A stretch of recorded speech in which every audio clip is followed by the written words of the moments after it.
Hello, bonjour. Je vais parler du prince Harry, le duc de Sussex.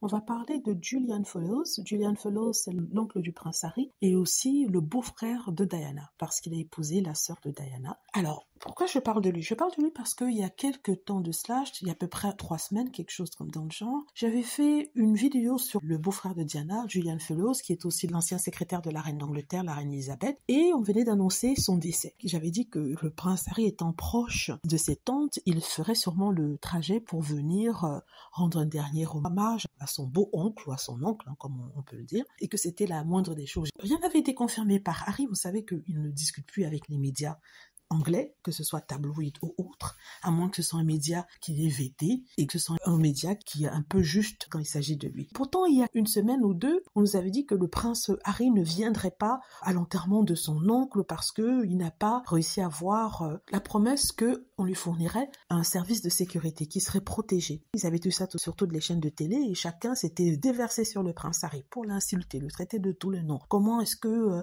la famille de Diana, qui est proche de lui, fait tout pour lui, il ne vient pas? C'est une honte. Ben, ils ont fait des émissions sur émissions et sur partir d'une soi-disant source proche de Harry, même si on sait que les sources proches de Harry ne parlent pas aux médias, mais parce que cette source-là, qui je vous assure n'existe pas, et ça a été prouvé hier, ben ils l'ont critiqué. Donc il se trouve en fait que le prince Harry a bien assisté à l'enterrement de son oncle qui a eu lieu avant-hier. Il est venu discrètement en Angleterre pour assister aux funérailles. Il est resté quelques temps. Il a passé la nuit pour ensuite prendre l'avion et retourner en Angleterre. Le fait est qu'il n'a prévenu personne. Il n'y a pas eu de fuite. Il n'y a pas eu de photos. En fait, c'est ce qui prouve que les sources proches des Sussex, quand on vous les cite dans un article, il s'agit en fait d'un mensonge parce qu'il n'y a pas de sources proches des Sussex qui parleraient aux tabloïds. Non. Il ne parle aux médias que lorsqu'il s'identifie. C'est-à-dire, je suis le chargé de communication de Harry et Meghan, je suis ceci de cela, ou alors lorsque c'est Harry qui le dit lui-même. Donc, ce qui fait qu'il faut pas vraiment croire tout ce que les tabloïds disent, hein, parce que ce sont des menteurs. Comme disaient Harry et Meghan, ils inventent l'information pour pouvoir commenter. C'est-à-dire qu'il y a même plus de vérité, ils n'ont même plus